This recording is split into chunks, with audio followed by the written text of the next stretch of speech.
नमस्कार दोस्तों, हम लेकर आ चुके हैं आप लोगों के लिए 20 मिनट में सुबह की 50 ताज़ा और बड़ी ख़बरें बताएंगे। दोस्तों आखिरकार कैसे जो है यहाँ पर एक बार फिर से हमास और इजराइल की जंग के बीच में हिजबुल्लाह ने कर दिया खेल।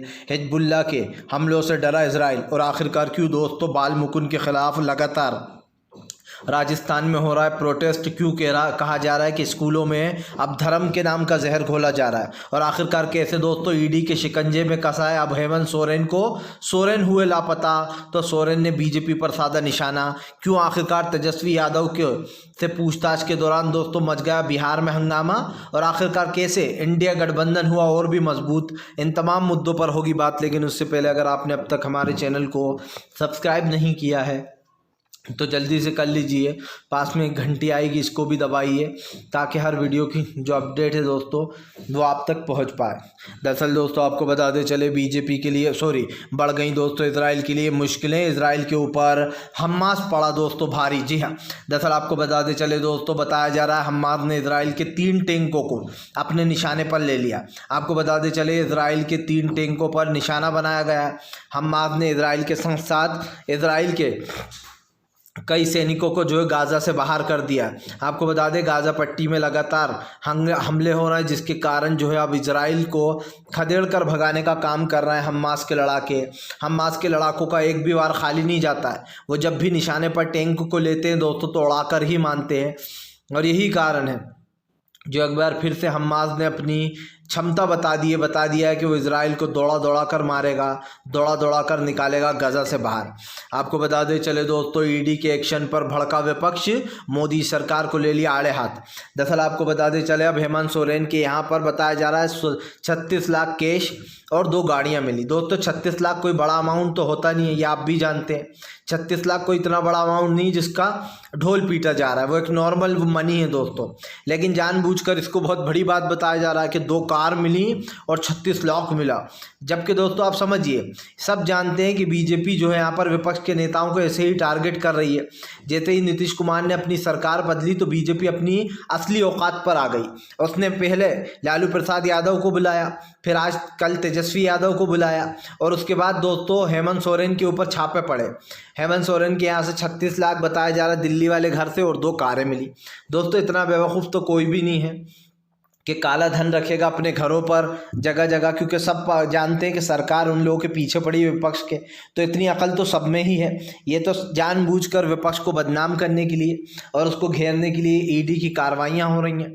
जबकि अगर अभी बीजेपी के नेताओं के घर पर छापे पड़ जाएं तो लिख के दे सकता हूँ दोस्तों आधे से ज़्यादा नेता करप्ट निकलेंगे बीजेपी के, ये आप भी जानते हैं।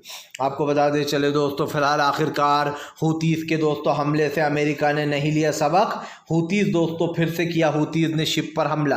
दरअसल आपको बता दें चले दोस्तों हूतीस के हमले से सबक नहीं ले पा रहा है अमेरिका समझने की कोशिश नहीं कर रहा है दोस्तों कि वो हूतीस से पंगा लेकर कितनी बड़ी गलती कर रहा है, क्योंकि हूतीस दोस्तों अपने निशाने पर जिसको ले लेते हैं उसे वो छोड़ते नहीं हैं। और साफ दिखाई दे रहा है दोस्तों कि हूतीस के ये हमले इजराइल के लिए ख़तरनाक साबित हो रहा है। एक बार फिर से आपको बताते चलें हूतीस ने हमला कर दिया।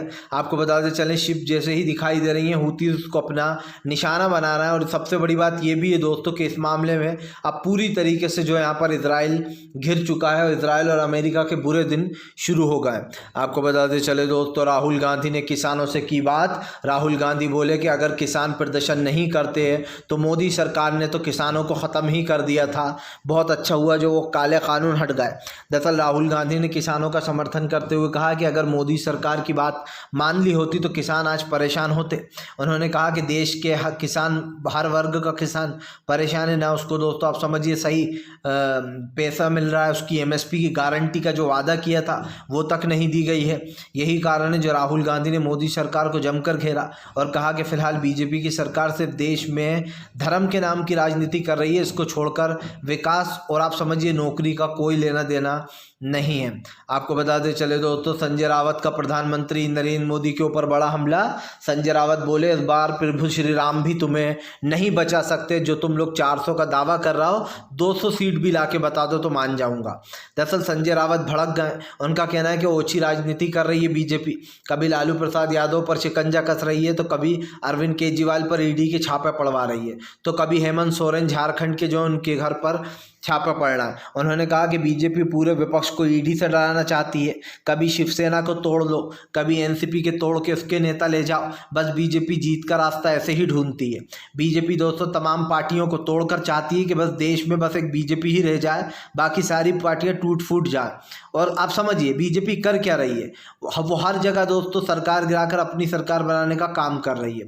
और अगर देश में महंगाई गरीबी को देखा जाए तो नंबर 1 पे पहुंच चुकी है। इसीलिए भारतीय जनता पार्टी पर संजय रावत ने जमकर भड़ास निकाली और कहा कि फिलहाल 400 तो दूर की बात है, मोदी शाह इतने डरे हुए हैं कि इनकी 200 सीटों से भी कम आएंगी। आपको बता दें चले दोस्तों, फिलहाल हमास इजराइल की जंग के बीच में एक बार फिर से दोस्तों आपको बता दें चले ईरान हुआ गुस्सा। ईरान अमेरिका पर करेगा दोस्तों फिर से ताबड़तोड़ हमले।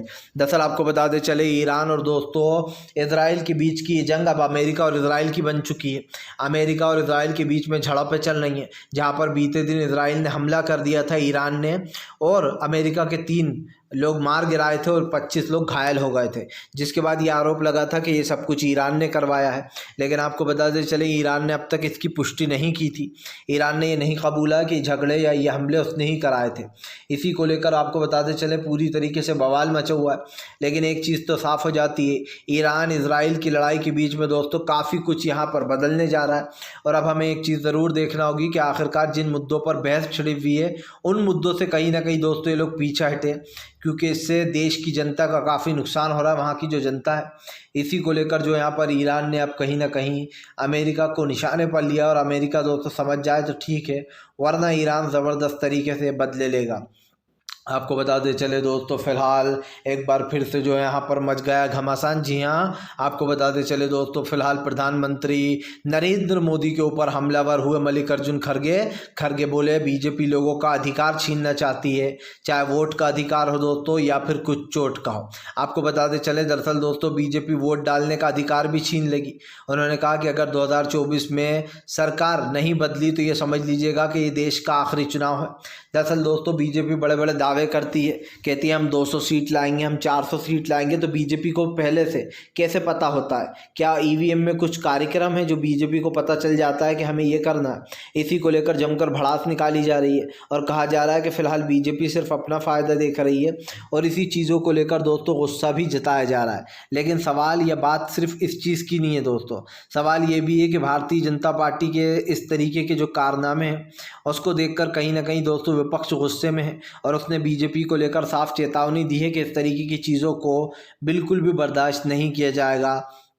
ख़ास करके जो इस वक्त हो रहा है दोस्तों वो कहीं ना कहीं बहुत ख़तरनाक है देश के लिए भी, और आप भी समझ रहे हैं कि वो ख़तरनाक क्यों है। क्योंकि दोस्तों सरकार की नीतियां और सरकार के जो कारनामे चल रहे हैं वो किसी से छुपे नहीं है।